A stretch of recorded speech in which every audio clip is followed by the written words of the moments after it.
You're listening to The Globalist, first broadcast on the 24th of March 2025 on Monocle Radio. The Globalist, in association with UBS.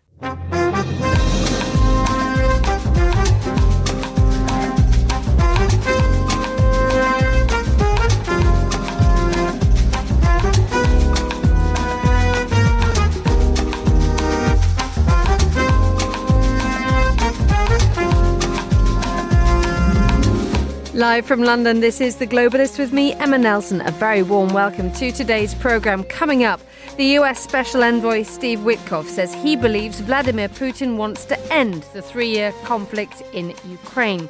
We'll look at what this means as both Russia and Ukraine head to Saudi Arabia for separate talks with the US. Also ahead in the next 60 minutes. There is so much more to do to secure Canada, to invest in Canada, to build Canada, to unite Canada.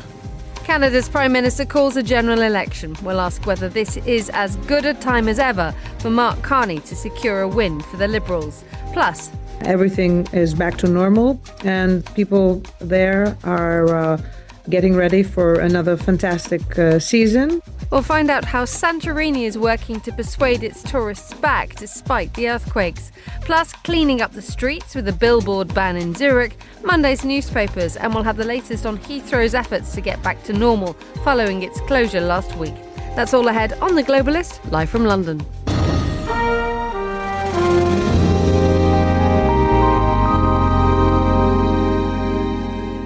First, a quick look what else is happening in today's news. The Turkish opposition figure Ekrem İmamoğlu has called his arrest on corruption charges a political execution without trial. Israel has announced it's mobilised more ground forces for possible activity in Gaza, and the number of people travelling to the United States from Europe has dropped since Donald Trump returned to the White House. Stay tuned to Monocle Radio throughout the day for more on these stories, but first, teams from both Kyiv and Moscow are back in Saudi Arabia for separate talks with the United States. The discussions involved so-called technical teams as the US seeks to bring about an end to Russia's invasion of Ukraine.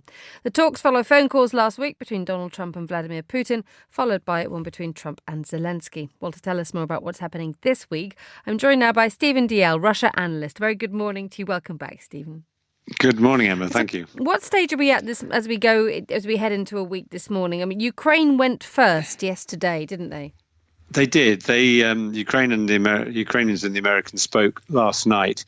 All that's come out of that, it was quite late last night, and all that's come out of it was positive. There are no details have been released. And literally, as your program started, apparently, I haven't had it confirmed, but that was the time when the Americans and the Russians were due to sit down in Riyadh and start talking. So obviously, it's too early to know exactly what will be said. The aim of both talks is to both sets of talks somewhat limited. The idea is to stop each side from bombarding the energy facilities of the other side, which, of course, is something Russia has been doing a great deal over the last, particularly 2.5 years, not right at the start of the war. Each winter that's happened, they've tried to take out Ukraine's energy infrastructure, causing great hardship, of course, for the civilian population. Ukraine has tended to target Russian oil facilities to prevent them using the oil for the war, for vehicles, weapons, and so on. But that's one aim, and the other aim is to try and come to some deal, which they reached a couple of years ago in the Black Sea about shipping, to stop shipping being fired upon, and to make it safer. So it's basically energy and shipping are the two main features of these two talks. That it's hoped that if some agreement can be reached on that, they can then progress to greater talks about eventual peace. Indeed, I mean this 30-day ceasefire that you were talking about, shipping and securing infrastructure. We've seen Mike Waltz, the US National Security Advisor, talking to CBS. In fact, quite a lot of senior figures in the Washington administration have been going widely on the radio and on the television to try to set things up ahead. We'll talk about that in a moment. Let's just focus on the fact that Mike Waltz is talking about a maritime ceasefire so that both sides can move grain, fuel and start conducting trade again in the Black Sea. it doesn't seem to have anything to do with territory, does it? It seems to be whether the nations can become operational again. Absolutely, and I mean the nations. It's the nation. I mean, it's they're trying to play it for their own reasons. The Americans, as if it's equal on both sides. That although Ukraine, of course, has done serious damage to the Russian Black Sea Fleet. But at the same time, Russia really doesn't have a problem exporting any of its grain. Russia's problem is sanctions, but it still can get the grain or anything it wants to out of the country. Ukraine's ports, of course, have been heavily bombarded by the Russians, and storage facilities for things like grain in cities like Odessa have been seriously damaged over the last couple of years. So it's not an even fight, as it were. And so Ukraine will gain more if the attacks on shipping and the attacks on the infrastructure to service these ships are actually protected. But the Russians are playing hardball, and the Russians are talking up, saying, yes, 3 days. Yes, in principle, we're in favor of 30 days. And then over the weekend, we've seen more attacks. There was a very heavy attack on Kyiv on Saturday night. There was another attack last night, an attack on Zaporizhia last night. The Russians, as we've seen over the years, not just in this war, Russians will say one thing and do something completely different.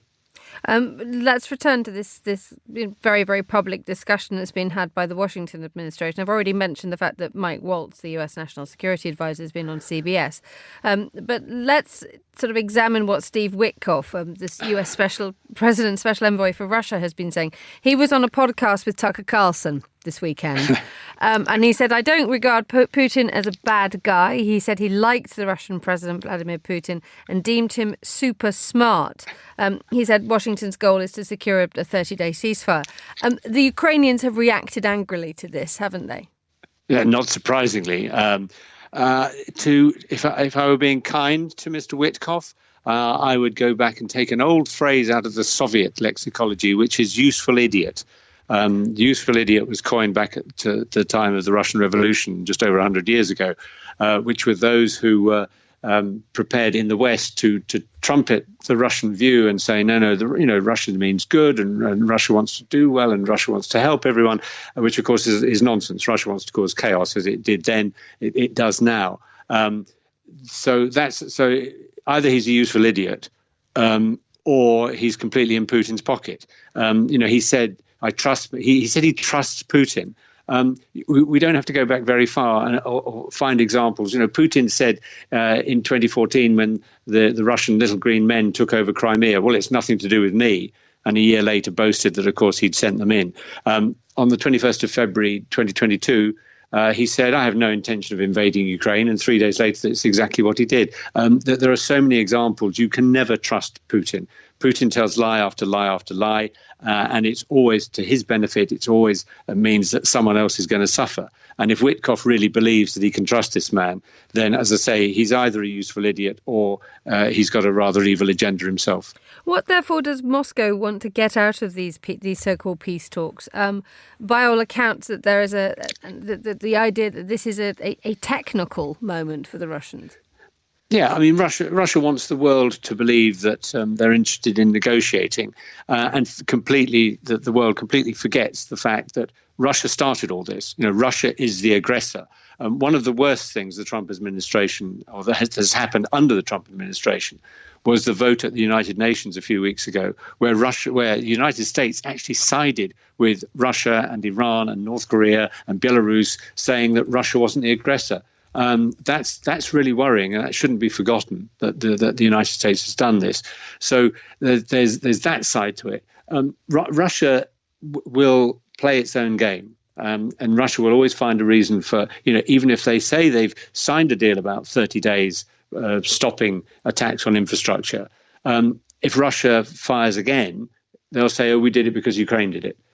We can predict all this, and yet people somehow still believe that when Russia says it'll do the good thing, they believe it, and Russia won't, I'm afraid. Russia wants to at least maintain the gains it's established in Ukraine. About 20% of Ukrainian territory is in Russian hands. Russia has no intention of giving that up. And if there is a pause or a ceasefire lasting any months, Russia will definitely use that to strengthen its forces again. And no one can say for sure that they won't start again. Stephen Dalziel, thank you as ever for joining us on Monocle Radio.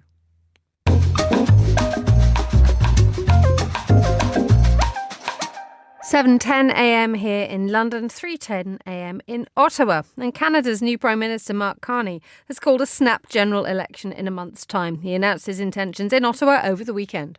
There is so much more to do to secure Canada, to invest in Canada, to build Canada, to unite Canada. That's why I'm asking for a strong, positive mandate from my fellow Canadians.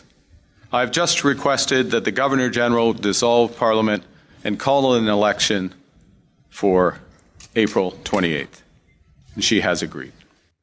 The Prime Minister went on to devote large parts of his speech to the figure that's likely to define much of the campaign in Canada over the next 5 weeks, the US President, Donald Trump. He wants to break us so America can own us. We will not let that happen. We're over the shock of the betrayal, but we should never forget the lessons. We have to look out for ourselves. We have to look out for each other. Well, Mr. Carney's going to the country at a time when relations with the neighbour, the US, are at a low point, but approval ratings for his Liberal Party are at the highest in some time. So, to explain a little bit more about what's going to be happening in the next month or so, I'm joined by Paul Waldy, Europe correspondent at the Globe and Mail. A very good morning. Welcome back, Paul. Hi there. Well, this had to happen at some point this year, but there's no great surprise that Mark Carney's gone to the country, given the fact that the Liberal Party are flying higher than I think anybody could have expected. Well, exactly. I mean, he's only been Prime Minister and Liberal Party leader for a couple of weeks. But I think right from the minute he won the leadership contest quite handily, there was always a speculation that he would call a very quick election because, as you mentioned, the Liberal Party has recovered an awful lot of ground in the opinion polls. And right now, with the polls being tied, the way the votes always break down in Canada, that really does benefit the Liberal Party. So there are some polls showing now that they're actually on track for a majority government. That remains to be seen, but they're doing a whole lot better than they were just 6 months ago.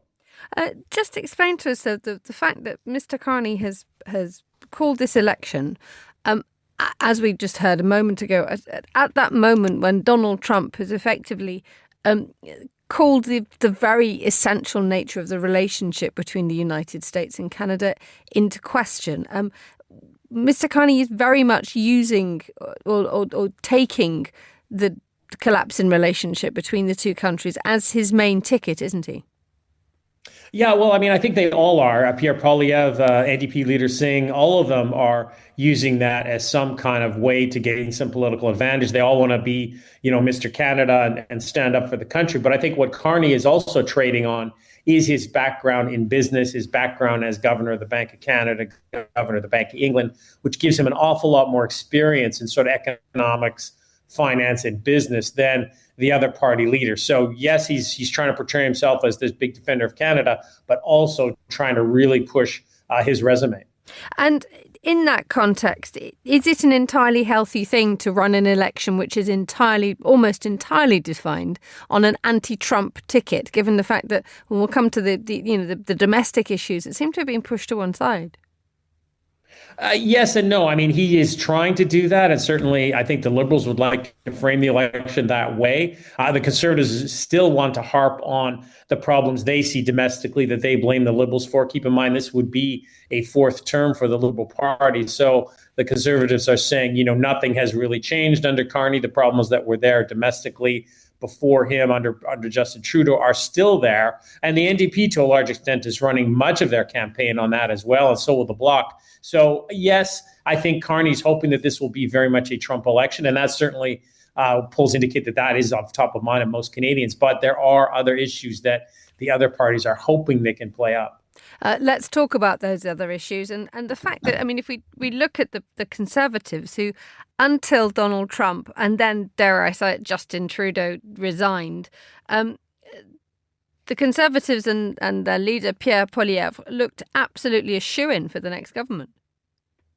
They did. And a lot of that was driven by factors such as the rising cost of housing in Canada, the fact that the economy is kind of been going not great guns. There's also cost of living issues. A lot of that the Conservatives have put at the feet of the Liberals and saying, 10 years of almost 10 years of the Liberal Party have caused all these problems, time for a change, the kind of things you typically hear when a government's kind of hit the 10-year mark. So they're hoping to raise those issues again, and they are still there. And if anything, they're going to get worse as this trade war continues. So there are real structural problems with the Canadian economy that the Conservatives want to talk about. Carney, to his credit, also wants to talk about them and is sort of arguing that this trade war and this whole dispute with Trump will finally spur some real fundamental change in Canada that's long overdue. One of them, of course, is trade between provinces, which has always been a problem in Canada. And this may finally force the country to deal with that. And also the speed it takes to get projects, mining projects, pipeline projects done. Carney is saying that needs to be quickened a lot, and so is Poilievre. So those are the kind of domestic issues that also feed into the whole trade war thing. How much of a toehold will Poilievre now get, given the fact that Carney is a globally recognised figure? He's come in on a sort of a real wave of popularity. His tone, his attitude seems incredibly positive. Let's fix it. He wants his positive mandate to take on Trump. Pierre Poilievre, up until then, as we've mentioned, was doing very, very well until Trump came and Trudeau went. But some have compared Poilievre with having a slightly Trumpist attitude and approach. What does this now mean for the way that this election is going to be run? Well, yeah, that's all very true. But you have to keep in mind also that Mark Carney has never run for elective office. This is his very first campaign. And he's a pretty flat, boring speaker. Certainly, if yesterday is anything to go by. His French is pretty labored, and that doesn't help you in Quebec, where the Liberals need to pick up seats. So we'll see how he does. Campaigns matter. And right now, the Liberal Party's worst fear is that he's peaked and his popularity will only go down. Poilievre, on the other hand, has been, as you mentioned, an attack dog. He's been pushing a kind of Canada populist agenda for a while, arguing that Canada's broken, that everything's wrong with the country. Much the same kind of themes Trump had before or during his election campaign for the U.S. So I think Poilievre now has to kind of reinvent himself, because that argument doesn't work anymore when everybody's out trying to be, as patriotic as possible. So both these leaders face some pretty big challenges going into this election, and it'll be really interesting to see as this relatively short campaign unfolds, how all that plays out. Indeed. We can talk from our point of view, looking at the global international perspective. But if you are Canadian and you are trying to do your shopping and you've noticed that, American products are disappearing off the shelves, and the focus is now turning to the trade war with the United States. What are the issues that if you are a Canadian, that you're worried are going to get missed out? Well, I think people are still concerned about the cost of housing, and that has been an issue in many, many cities for a very long time. They are worried about the cost of living, and of course, the trade war only makes that worse. And now they got to worry about the economy. Some companies are using the trade war as a reason to lay off employees.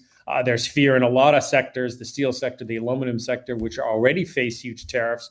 There's more tariffs possibly coming next week. So I think there's real worry now about the economy on top of the worries that were already there about inflation, about the cost of housing, about a whole bunch of other things. So, yeah, it all plays into this. And clearly Trump is the number one issue. The election happens in, April the 28th. Are we looking at another mandate for Carney? If you could just briefly sort of look into your crystal ball, please, Paul.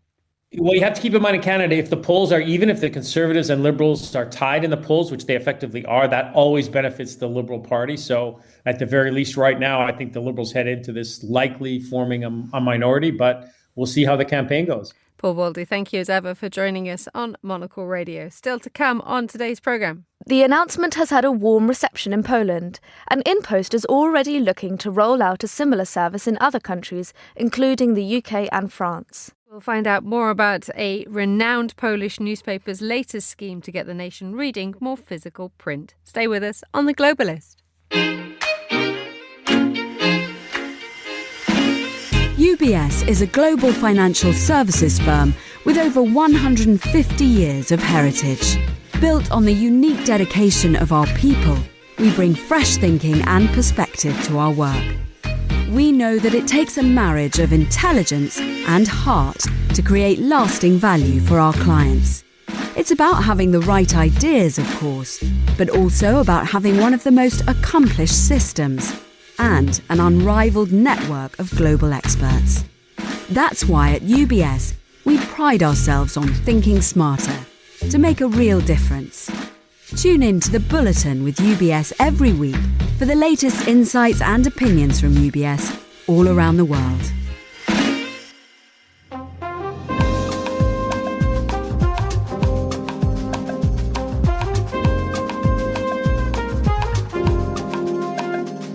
Let's continue now with today's newspapers. Joining me in the studio is Vincent McAviney, political journalist and Monocle Radio regular. Good morning, Vinny. Good morning. Nice to have you with us. How's life? You have taken a rare break from the news grind. I did, and I detoxed from news. It was What did you do? nice. Where I did went you go? skiing in Morzine, sort of crisscrossing between Switzerland and France the last week in Morzine and Avoriaz. And did you manage to avoid news?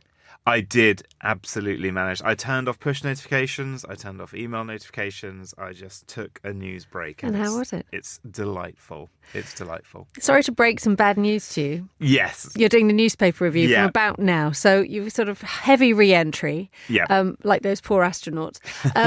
You splashed down, unfortunately not in Florida, but, well, okay, W1 in London's not bad. Let's see what you've spotted in the papers. You wanted to go to Middle Eastern Eye first, right? Yes, that is right. This is a sort of alarming new plan approved by Israel's Security Cabinet to separate 13 Jewish settlements in the occupied West Bank and to sort of break these off from their local communities and make them effectively independent satellites in this much disputed area. It's been celebrated by the finance minister Smotrich, and this has been an aspiration of his sort of far-right party in Israel for a long time, but it's going to continue to draw international condemnation.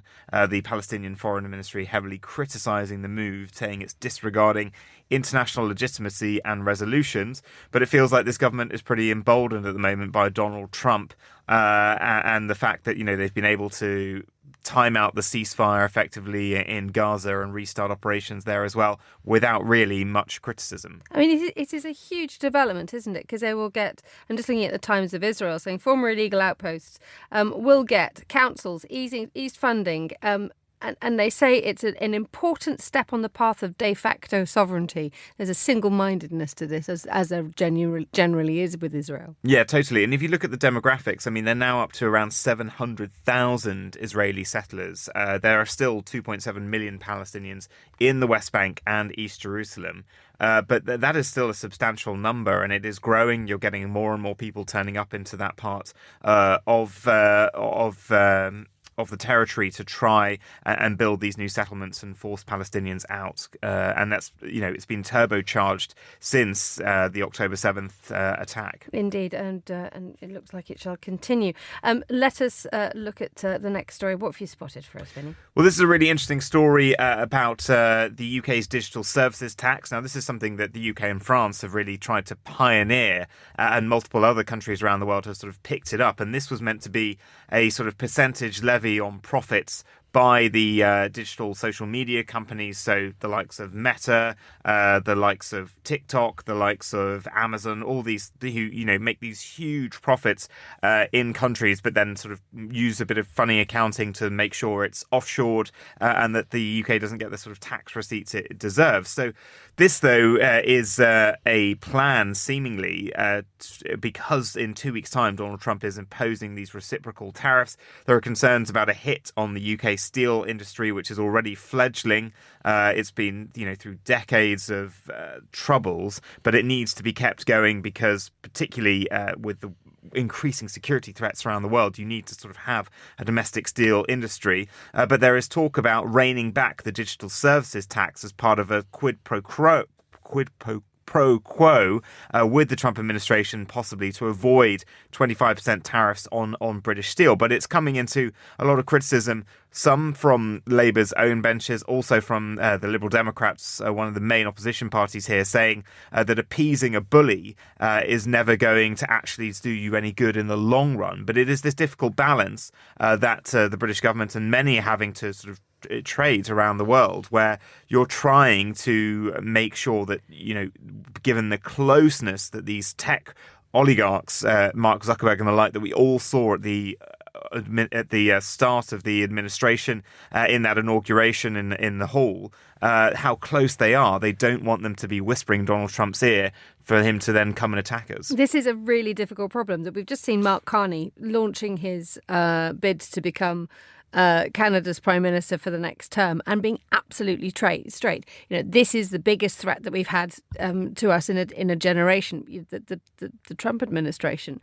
And this trouble that is mirrored back in the United Kingdom, as you said, not least because there are accusations domestically that the Labour Party and the Labour government is abandoning those who actually are the most vulnerable, with cuts to disability benefits and cuts to sort of heating payments for old people. And they're saying, look, what do you stand for? What is the Labour Party's values? What does the United Kingdom stand for? Yeah, that's right. There's about £5 billion in welfare cuts coming. There's also about £2 billion in Whitehall cuts, which are going to, they think, according to unions, lead to about 10,000 civil service job losses. On the job losses side, I mean, the civil service swelled massively under the last government, particularly in the pandemic years. All the parties seem to have agreed that it did get too large and they're wanting to scale that back. But Labour are saying that actually it won't be that many cuts in terms of jobs. It'll be more about sort of back office functions that have managed to balloon. But with the welfare cuts, they are in a tricky position where they can be accused of wanting to appease the likes of Donald Trump, Mark Zuckerberg, these incredibly rich billionaires who have gotten, exceedingly wealthy in the past few years. And it seems like under Donald Trump will continue to get these sort of sweetheart deals. And when it comes to sort of digital services taxes, you're going to be hearing from the likes of the struggling high street retailers, the last remaining department store in the UK, you've got John Lewis. They'll be saying, why are we supporting high streets, putting bricks and mortar retail out there, employing lots of people, and then you're just allowing Amazon to build these giant fulfillment centres, which we know have repeatedly broken UK labour laws, where they are not being taxed properly despite generating huge and tangible profits here in the UK. Let's move on to a story from the New York Times about the fact that Usha Vance, the second, Second lady. She's the second lady. I was going to say she's a first second lady or second first lady. She's the second lady. She was the one that when you saw the inauguration of Donald Trump, looks like she was actually sort of measuring up the rotunda when she was in the room. She's off to Greenland now, and one gets the impression that she might be trying to measure up Greenland for her as well. Well, quite right. And this is a visit that has alarmed Greenlanders and has drawn huge criticism from its outgoing Prime Minister, because they're in a period at the moment, they've just had elections of negotiating a new government.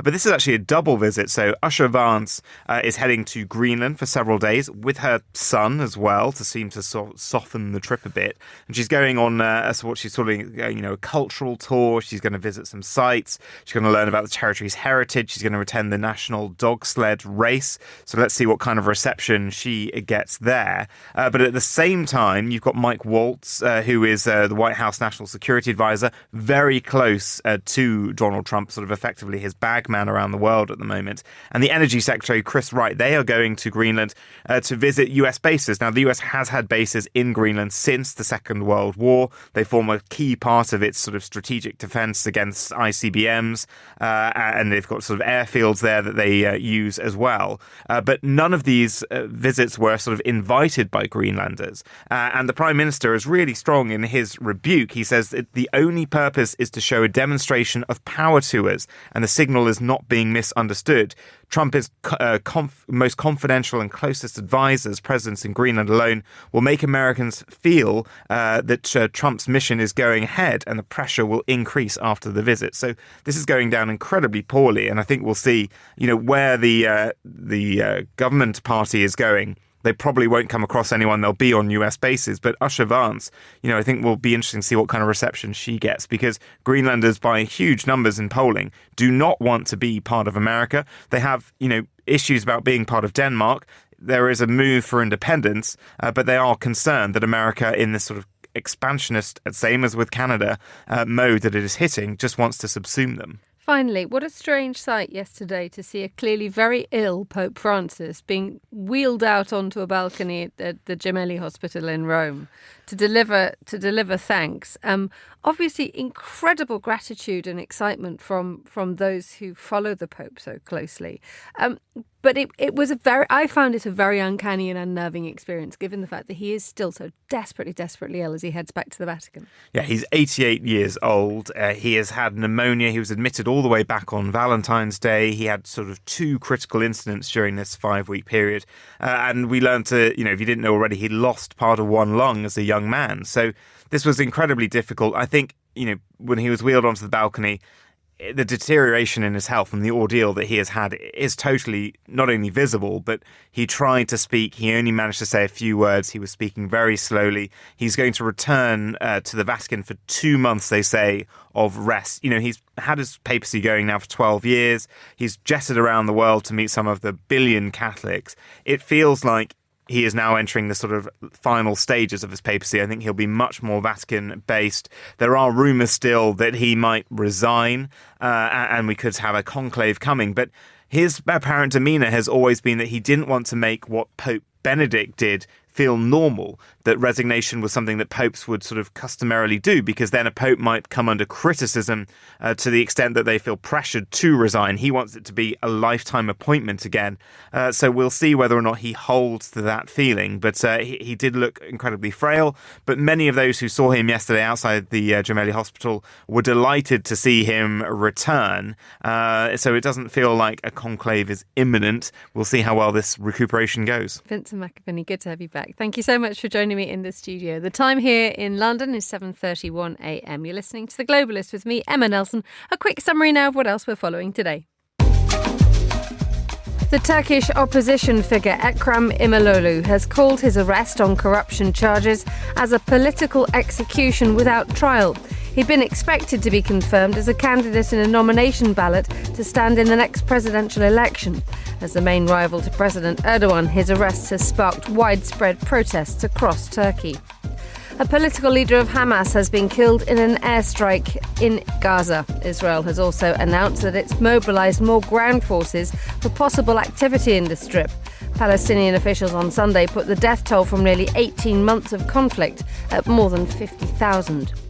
And the number of people travelling to the US from Europe has dropped since Donald Trump returned to the White House. Visitor numbers to the US from Western Europe fell 1% year on year after rising 14% in the same period last year. This was led by a 26% decline in travellers from Slovenia, followed by Switzerland and Belgium. This is The Globalist. Stay tuned.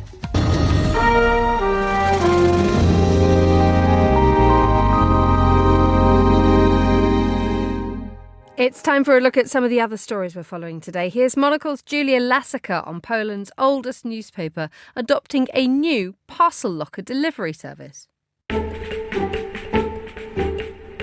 Founded in the closing months of the Second World War, Tygodnik Powszechny is Poland's oldest weekly news magazine and has an illustrious history that includes penning pages for Poland's democratic opposition under communist rule. But the closure of Poland's network of state-owned newsstands has presented a distribution challenge to such storied titles.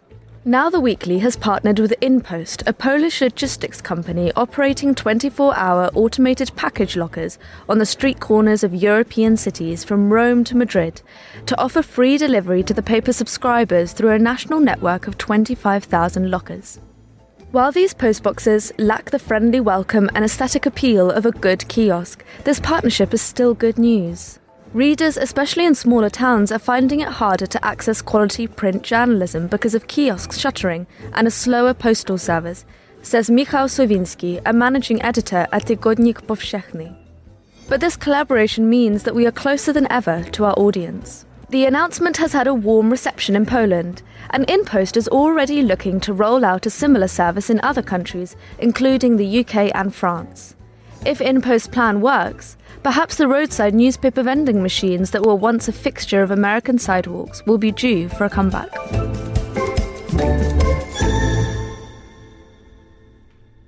And that was Monocle's Julia Lassica. For more from Monocle's editors and correspondents, sign up for our free daily newsletter, The Monocle Minute, at monocle.com/minute.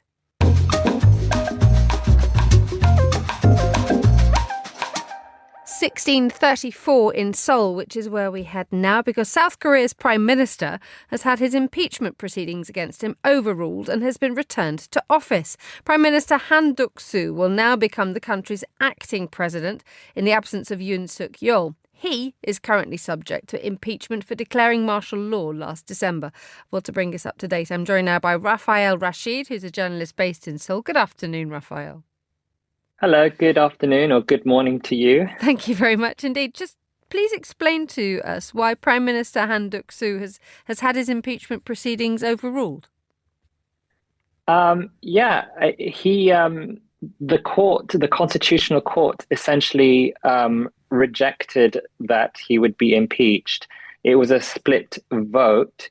Some of the justices were in favor, some weren't. But we should basically look as to why he was impeached in the first place. He refused to.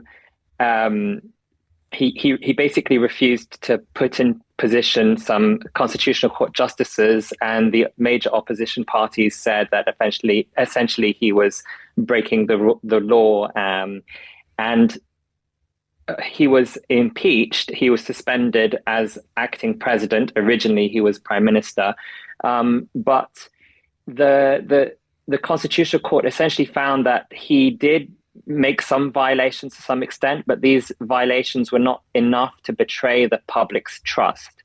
So they didn't see it as being severe enough, and he was reinstated both as prime minister but also acting president. So he now holds two roles. Is that correct? What does that now mean? He holds two roles. He held those two roles for a while when Mr. Yoon declared martial law on December 3rd and Mr. Yoon was impeached. Then the prime minister stepped in as acting president. So this is not unknown to him. He had held that position for about 2 weeks in December. What does it mean? Fingers crossed, it will mean that there'll be a bit more stability going forward in the country. South Korea has been operating in somewhat of an unprecedented state of limbo since December. Many layers of governance in the government have been basically paralyzed. So having Han reinstated as president restores some stability to executive functions. During this period, foreign leaders have basically been unable to engage with South Korea at the highest level. Even, let's just say, any major calls to say Donald Trump, given that the US is South Korea's closest ally. So I think a little bit of stability going forward.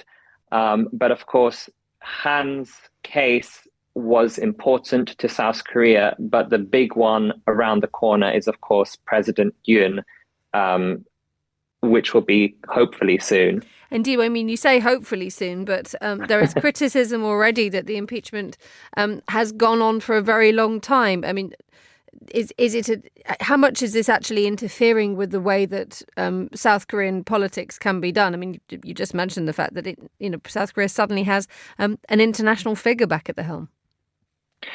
Yeah, I mean, even security functions have been affected. The defense minister was removed. The police chief of the country, but also the Seoul police chief were removed. So many top positions are basically vacant at the moment, or they have kind of acting ministers or acting police chiefs. So I would say day-to-day functions have overall. Day-to-day, maybe administrative functions have continued, but major policy initiatives have not, or negotiations on the international stage. But these have been dragging on for so long. President Yoon's case, I think, is far from easy. There are plenty of legal complexities, given that no sitting president has ever been impeached for allegedly attempting an insurrection. And so I think the Constitutional Court is going to have to go through a lot of careful analysis and make sure, more importantly, that the justices are not divided, which seems to be the case. This has been dragging on for some time, over 100 days.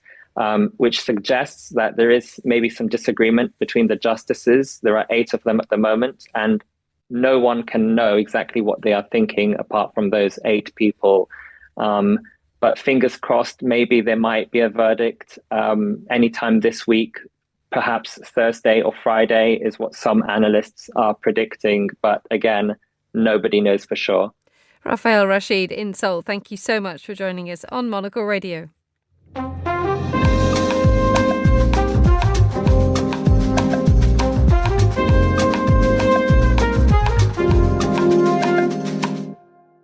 It all started in the small Swiss town of Vernier when local councillors decided that there was little or no public interest in having billboards on the street. So they banned 3/4 of advertising. Well, this idea is now spreading across the country, and Zürich is trying to follow suit. The city has narrowly approved a ban on digital advertising screens and most commercial adverts in public spaces. Well, I'm joined now by Bruno Kaufmann, who's global democracy correspondent at the Swiss Broadcasting Company. A very good morning to you, Bruno. Good morning, Emma. So what have the Zürich authorities actually banned? I mean, this is the parliament who has voted by one vote in majority to ban digital billboards. We are talking about 300 digital billboards around the city, which wouldn't be allowed under this new rule. And they also mandated the city government to develop a system that the advertisement, which is still done, should promote climate protection, which means that, for instance, for air tickets or for cars shouldn't be anymore any advertisement. Okay, and what was the reasoning behind it? The reasoning is basically that there is too much of advertisement. It's basically really disturbing the people. The people have to see things they don't want, and they promote things which are not good for their environment and for the views in Zurich. So it's basically an argument by the politicians who have voted for that this will make Zurich more environmental friendly. It will make it nicer and more clean. The issue when the good people of Vernier decided that they weren't going to have billboards was that the advertising that existed wasn't local enough, that you just had big multinational corporates putting their pictures up left, right and centre. Is there any sense that is some of the reasoning behind Zurich, or is this purely an environmental decision?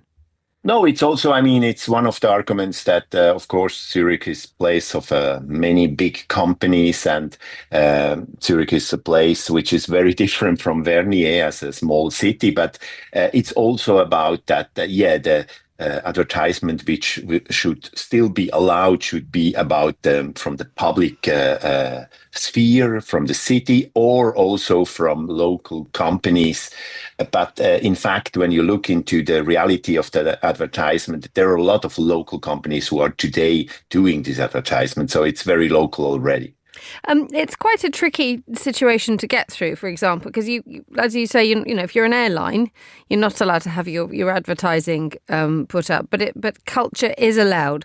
And an example that's been given has been the Cirque du Soleil, which is culture, but will have a pretty hefty carbon footprint because it is a travelling acrobatic circus. I mean, how do they work that one out? It will be very difficult for the government to do that. I mean, we have to see this has been a very small majority which mandated the government to do that. And next spring, in 1 year, there will be an election. And it's very unclear that the majority, which is today by the left, the majority of 58 to 57 will remain there, but the center-right parties may win that, and that will, of course, change again the possibility to do that. And there will also be appeals to the courts. I mean, we have seen that in Vernier there were certain appeals, and you have also the possibility to do a referendum against it. For instance, in Geneva, such a advertisement ban was tested in a public ballot, and 52% of the people said, no, we don't want to have such a ban. So it's a long shot still to go there. Just explain to us the reaction in Zurich from people, because there's been some criticism that it's almost infantilizing cities, that you are, you know, if it's a good poster you can have it, if it's a bad poster you can't. Yeah, I mean, it's a very ideological vote also, you can say. And the polarization in the Zurich City Parliament has been very strong for many years. I mean, we have seen that in other circumstances when it comes to creating the public space. I mean, the famous waste bin debate in the recent years has been an expression of that. And of course, here we see two different camps, one saying, here we do something very good for this city, which protects the people, the environment. On the other side, you see the people who say, really, this is a paternalistic attack on our people who can decide themselves what they want to buy and do. So it's really a strong debate which is going on. But in the end, of course, the government, the executive has to find out a compromise. And I'm not so sure that this debate will really be mirrored in the solution which will be given. Is there any chance that this actually will be overturned? Sure. I mean, there are, as I said, possibilities that the next election next spring will change the majority. And also today we have a city government which is leaning to the left. But also in this government, for instance, the responsible chief of the department of that part, he said he's against that, even if he's part of the left parties of the Social Democratic Party. So we have here a situation which has created a decision which will be very hard to implement. And as I said, I think there are many steps to be done until such a really advertisement ban, according to the model of Vernier, would be a reality in Zurich. Bruno Kaufmann, thank you so much for joining me on The Globalist. You're listening to Monocle Radio. UBS has over 900 investment analysts from over 100 different countries. Over 900 of the sharpest minds and freshest thinkers in the world of finance today. To find out how we could help you, contact us at ubs.com.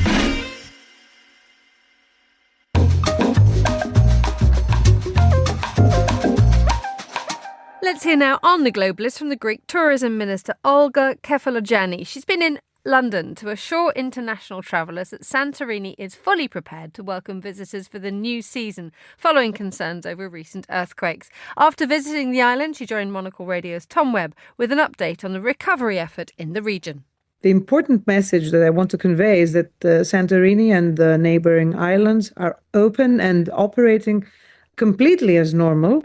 And visitors should feel 100% confident about booking for this coming season. The reason why I was in Santorini is I wanted to contact the local authorities just to make sure that everything is back to normal. And people there are getting ready for another fantastic season. And I think that this is an important message to all those who love Santorini and would love to either come back or come to visit the island for the first time. We are back and Santorini is operating completely as normal again. And to sort of enhance and spread this message, is there going to be a big push, a big campaign from Greece's tourism sector? Well, we have an ongoing campaign when it comes to Greece because, of course, we don't see Greece only as a summer destination. We are trying to promote Greece as a year-round destination. So in this respect, we never stop campaigning about what one can have as an experience in our country, be that in the summer months or the shoulder months or even winter and spring and autumn, because Greece is equally beautiful then. And this is why we're working a lot in promoting special types of tourism and all sorts of experiences that one can have in Greece. Wine tourism, agro-tourism, gastronomy, wellness and spa, yachting, diving, mountain tourism.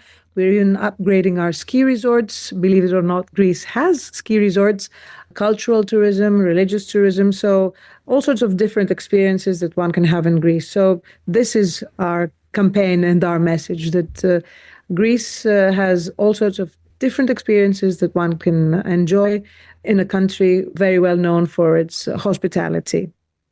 And as part of that campaign, while you're in Santorini, there was an announcement about how you're going to enhance Santorini's visibility and infrastructure with a budget. What is that, and where is the money going to be spent? Well, this is something that we are working together with the region of South Aegean and the municipality of Santorini. So we are all contributing to this budget for this specialized campaign about Santorini. But to be very honest with you, Santorini is well renowned. It's one of the most well-known international brands when it comes to traveling. And I think the most important message is for potential visitors to know that Santorini is back and is ready to welcome visitors as always. And this, of course, applies to the very important cruise industry that comes and goes. Is the summer still on track for those that have booked or thinking about booking a cruise to the beautiful island? Yes, so the only disruption was during the 2 months where we had the seismic activity. Other than that, Santorini is ready to welcome cruise passengers, cruise ships, etc. We have now allocated the new port as the port of reference. And currently there are works of infrastructure, upgrade works in the old port of Santorini. But this is in no way disrupting, say, the normal activity of the cruise in Santorini. And finally, on Santorini, talking about the infrastructure and the redevelopment, how much of this feeds into the long-term growth and sustainability plan for the island? Well, it's not just for Santorini, it's for the whole of Greece. For Greek tourism, sustainability is a horizontal, let's say, policy, because we really want for tourism to grow in a very sustainable way, because, of course, it contributes a lot to the Greek economy and to local economies. But at the same time, we also want to have the balance with the preservation of our natural and cultural environment and making sure that local communities can also enjoy their everyday life as normal. So I think this balanced approach is what we are aiming at. And this is why in certain situations we are obligated also to introduce certain, let's say, measures, which are restrictive measures, just to make sure that we do not disrupt, let's say, the everyday life of locals.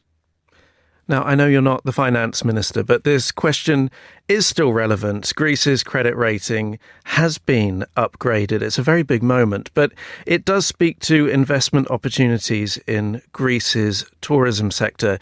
What does it mean to the world in which you work? Well, I'm really happy to report that we have seen a lot of investment in tourism in Greece these past 10 years. And not only from the Greek side, so Greek investors investing in the tourism sector, we have seen an increasing demand from international investors and some of the very well-known international brands in the hospitality sector. So I think that the investment grade also gives us another push forward. But when it comes to tourism investment, I think it's important also to note that there is a special one-stop shop at the Ministry of Tourism, which is aimed at assisting potential investors in their investment intentions in Greece, so cutting red tape and bureaucracy and expediting procedures. So I think that this is also equally important. That was Olga Kefalogianni talking to Tom Webb. You're listening to Monocle Radio.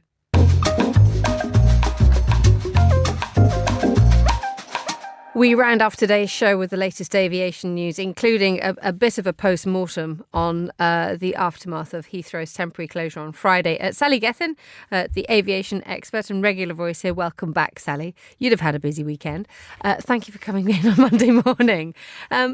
The big stories that are coming out in the aftermath of Heathrow it's a twofold set of questions, isn't it? Firstly, do we know why Heathrow ground to a halt because of just one substation, when we knew that there were about two? It's emerged that there were two other backup substations that could have just been perfectly done the job. But the real focus this morning is why the CEO went to bed and made his deputy decide to close the airport. Yeah, so to take the first question, obviously there's going to be an investigation by the UK government into the reasons why Heathrow either had to or chose to close operations entirely for the duration of Friday the 21st.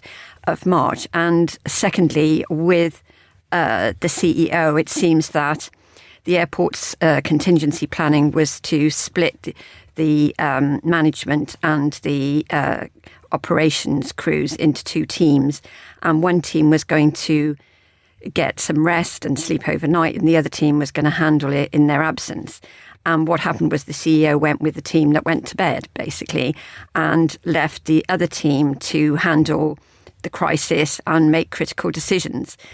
But obviously, it's very poor optics for Heathrow, especially as the CEO, Thomas Waldby, has been coming out saying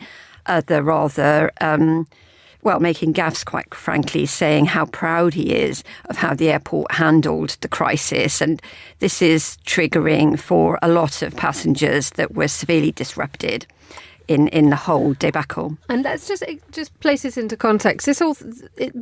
Yesterday, I was under the flight path of Heathrow. It's working again, no problem. You saw the undercarriages of goodness knows how many jets coming in at their usual pace.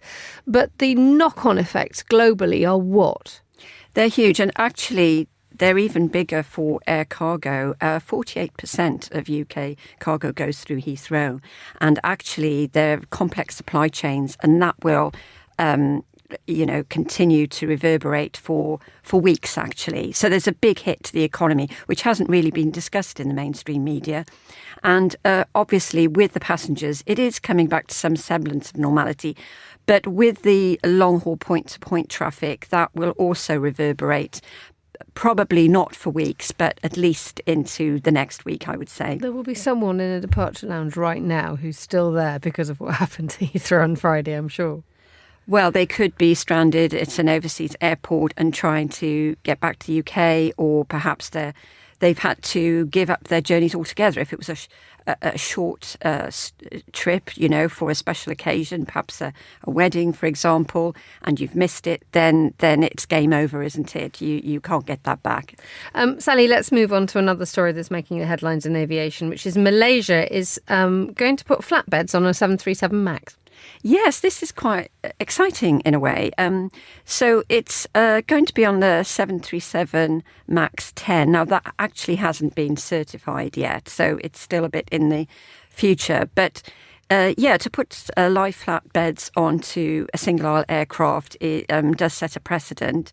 And also, I think for Boeing, this is very good news, that this shows that the MAX itself has got a very viable future because of its long-range capability. Indeed. I mean, and there also, how far does this go to rebuild trust in Boeing? Exactly. I think this is very good news. And also JAL, Japan Airlines, has also announced an order for 17 MAX aircraft as well. So I think definitely it puts Boeing back in business in terms of, passenger aircraft after the disastrous headlines. It's also had some good news on the defence front as well. So we have to see how its space ambitions will be going after a bit of a hiatus, and those poor astronauts who were stranded, who managed to get back in the end. But yes, it is looking better. But I think it's also good for Malaysia Airlines to be offering a much more enhanced in-flight product and passenger experience too.